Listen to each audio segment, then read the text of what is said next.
और पीटीआई को कुछ लोगों ने अंडरमाइन किया हुआ था। वो नहीं समझते थे कि पीटीआई के लोग इस तरह उभर के बाहर आ जाएंगे और वो कितनी सीटें जीत जाएंगे, क्योंकि वो भी ग्राउंड रियलिटी थी और उस हकीकत को आप डिनाई नहीं कर सकते।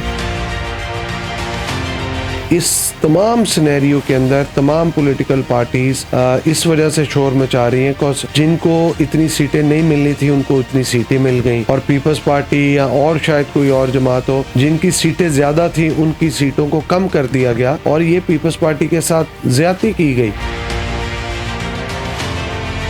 पंजाब के अंदर भी बिलावल साहब का जो इलेक्शन था उसके अंदर धांधली की गई और उनको हराया गया, और इसी तरह बहुत सारी सीटों पे धांधली की गई और पीपल्स पार्टी के कैंडिडेट्स को हराया गया। क्योंकि अब इलेक्शन हो चुके हैं और किसी न किसी दो पार्टियों ने मिलकर हुकूमत बनानी है, तो जो लोग री इलेक्शन की बात करते हैं, मुल्क मुतहम्मिल नहीं है री इलेक्शन का, और जो लोग इमरजेंसी की या मार्शल लॉ की ख्वाहिश रखते हैं वो उनकी ख्वाहिश पहले दिन से यही है कि इस मुल्क में जमहूरियत आगे ना पनपने पाए, ना फले फूले, इस मुल्क में आम आदमी को कोई ना हो, सिर्फ अशरफिया की हुकूमत हो।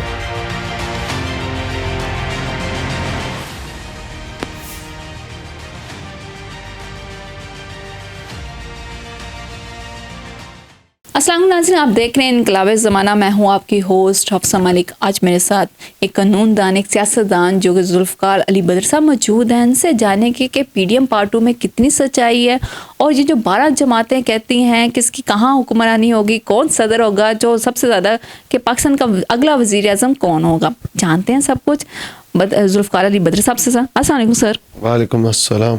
सर, क्या लगता है पीडीएम पार्टू बनेगी या नहीं बनेगी? सीज़न 2 आएगा या नहीं आएगा? बिस्मिल्लाहिर्रहमानिर्रहीम। मैडम, ये सीज़न तो आते हैं, कोई ड्रामा चल रहा हो, ये तो हकीकी लाइफ है और हकीकी लाइफ के अंदर ऐसा चीज़ें नहीं होती।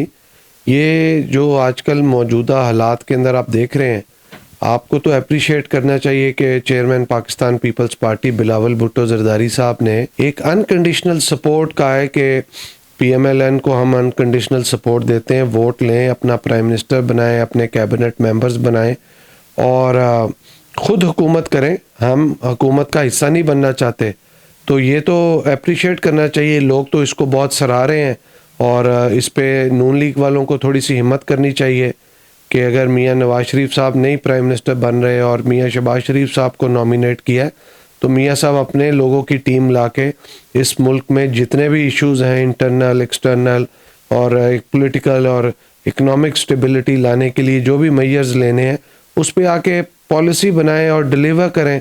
तो इस पे तो कोई ज़िद की सियासत होनी नहीं चाहिए। जो बिलावल भुट्टो जरदारी साहब ने कहा है कि मैं ज़िद की सियासत नहीं करता, तो ये अच्छी चीज़ है।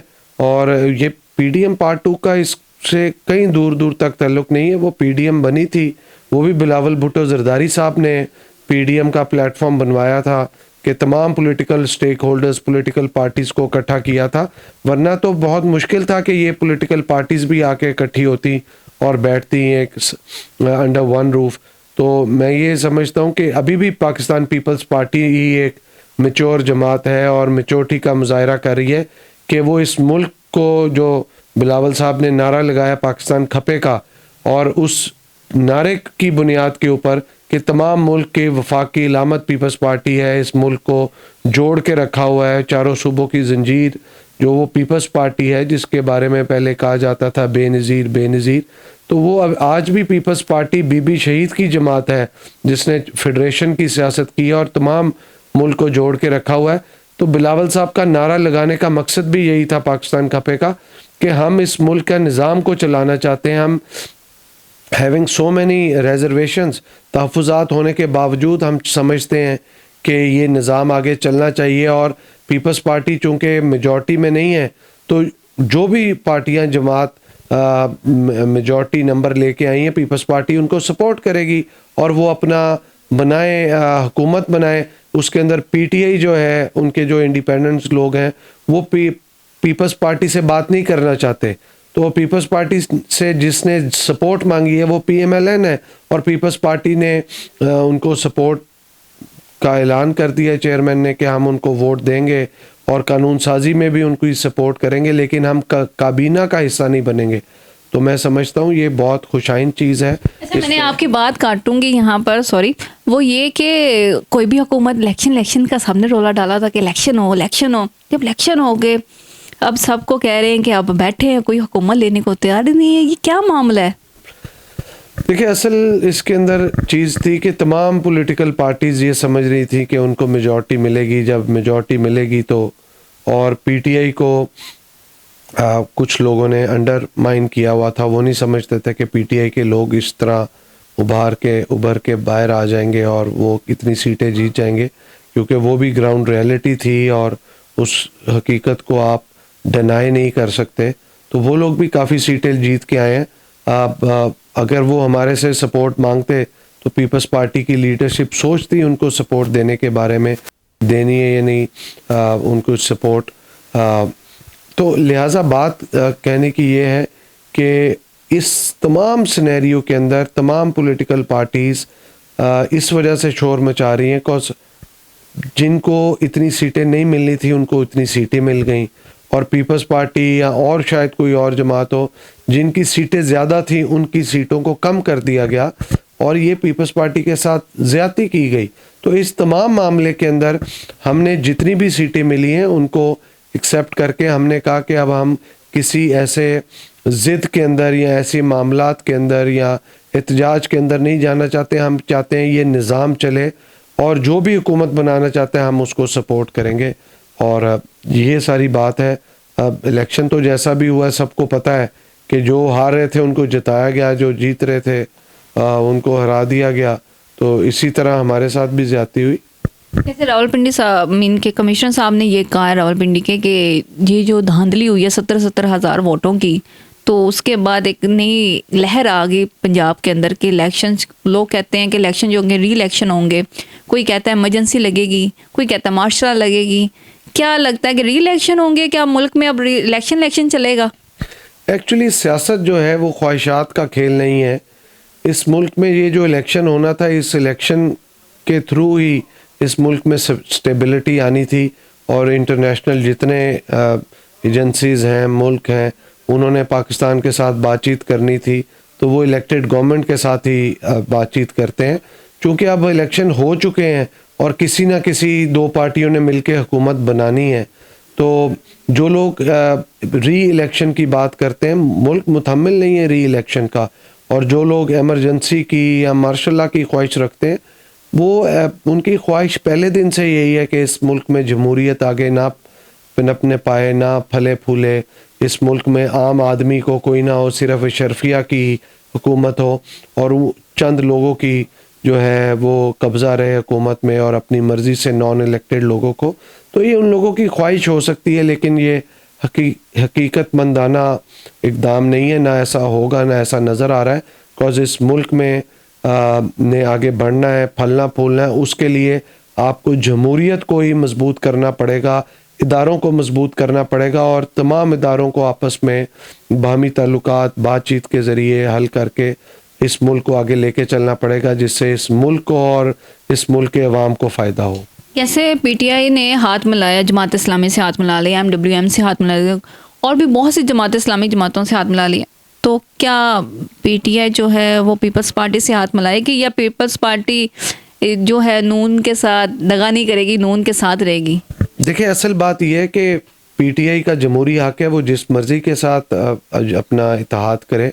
हमें कोई किसी चीज़ पे इतराज़ नहीं है। पीपल्स पार्टी की सियासी मुखालफिन जमातें भी हैं, लेकिन पीपल्स पार्टी की लीडरशिप रवादारी और इज़्ज़त की सियासत पे बिलीव रखती है और वज़ेदार लीडरशिप है कि बड़ा दिल करके उन्होंने सियासी मुखालफिन को सपोर्ट का ऐलान किया है। अदरवाइज़ अगर ज़िद की सियासत करते तो मैं समझता हूँ कि बिलावल भुट्टो ज़रदारी साहब ये कहते हैं कि मुझे प्राइम मिनिस्टर बनाएं तो हम निज़ाम को चलने देते हैं, लेकिन उन्होंने ये ज़िद छोड़ दी। उन्होंने कहा मैं कैंडिडेट नहीं हूँ। हाँ, उसके बरअक्स उन्होंने कहा कि जब भी कोई इलेक्शन होगा, चाहे स्पीकर का, चेयरमैन सेनेट का या सदर का, उसके अंदर हम अपने कैंडिडेट्स को लॉन्च करेंगे और सदर पाकिस्तान के लिए हमारे जो कैंडिडेट हैं वो आसिफ अली जरदारी साहब हैं। सीएम जो पंजाब है, कहा जाता है, ज़राए से आजकल बात घूम रही है, वो ये कि मरियम नवाज जो होंगी वो सीएम पंजाब होगी। और जो वज़ीर आज़म होंगे या नवाज शरीफ होंगे या शहबाज शरीफ साहब होंगे, सदर की बात जहाँ आती है तो वहाँ क्या बिलावल भुट्टो ज़रदारी होंगे या फिर आसिफ ज़रदारी साहब होंगे?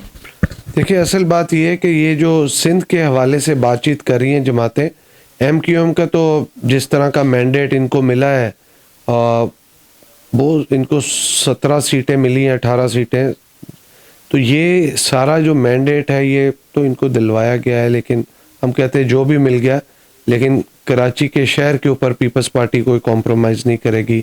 और बाकी जमातें जो हार गई हैं, वहाँ पे JUIF है या कोई जमात इस्लामी है या GDA है, वो तमाम जमातें पीपल्स पार्टी के जालों से, पीपल्स पार्टी के उम्मीदवारान से इलेक्शन हारी हैं। और इलेक्शन हारने के बाद अब वो दोस्त जमाए कि जी हमें हरा दिया गया, ऐसा नहीं है। पीपल्स पार्टी को हराने के लिए तो सारी कुव्वतें सिंध की इकट्ठी हो गई थी, लेकिन ये सारी की सारी आ गई। आप देखें मीडिया के ऊपर एक हाइप क्रिएट की जा रही थी कि पीपल्स पार्टी के हराने के लिए तमाम कुव्वतें, अब वो तमाम की तमाम कुव्वतें, उनका ग्राउंड से ताल्लुक ही नहीं था। पीपल्स पार्टी को ही लोगों ने वोट दिया, सपोर्ट किया। और पंजाब के अंदर भी बिलावल साहब का जो इलेक्शन था उसके अंदर धांधली की गई और उनको हराया गया। और इसी तरह बहुत सारी सीटों पे धांधली की गई और पीपल्स पार्टी के कैंडिडेट्स को हराया गया। अब बिलावल भुट्टो ज़रदारी साहब ने खुद अनाउंस कर दिया है कि आइंदा सदर पाकिस्तान के जो कैंडिडेट होंगे वो आसिफ अली ज़रदारी साहब होंगे, वो बिलावल साहब नहीं है। तो इस पे तो दो राय है ही नहीं।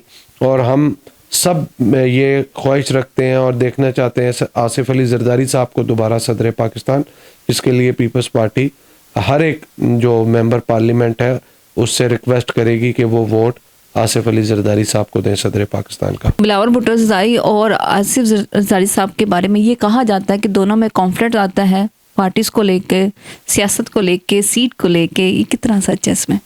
कोई कॉन्फ्लिक्ट नहीं है, 1% का भी कोई ऐसी बात नहीं है। बिलावल भुट्टो ज़रदारी साहब आसिफ अली ज़रदारी साहब की बहुत इज़्ज़त करते हैं, उनके वालिद हैं। अपने वालिद की जो भी बात होती है उसको सोचते हैं, सुनते हैं, समझते हैं, उनके तजर्बे से फ़ायदा उठाते हैं और बातचीत वो ज़रूर करते हैं। अगर कोई इख्तिलाफ राय भी हो तो उसको बयान करते हैं कि मैं ये समझता हूँ, फिर उनके वालिद उनको बात बताते हैं कि जो आप सोच रहे हो, अगर वो ऐसे आप सोचते हो तो इसका ये हो सकता है। तो बातचीत के ज़रिए बहुत सारे मामलात को वो लोग बातचीत के ज़रिए हल करते हैं। ये जो लोग कहते हैं ना कि इख्तिलाफ राय है, ये सिर्फ एक क्यास राय है, एक जो है हवाई बात करते हैं। 1% की भी ऐसी बात नहीं है। दोनों बाप बेटा इकट्ठे हैं और इकट्ठे ही रहेंगे। बहुत शुक्रिया, आपने अपना टाइम दिया और मैं इतना आगाह किया और मुल्क के जैसे सूरत हाल पे हमने बात की और जाना कि जो पार्टीज़ का जो चल रहा है कि PDM पार्ट 2 बनेगी या नहीं बनेगी, इलेक्शन री इलेक्शन होंगे या नहीं होंगे, सारी बात जो होती है हमने आवाम के सामने रखी। अपने मेज़बान को इजाज़त दें, फिर हाज़िर होंगे एक नए शौक़ के साथ। अल्लाह हाफ़िज़।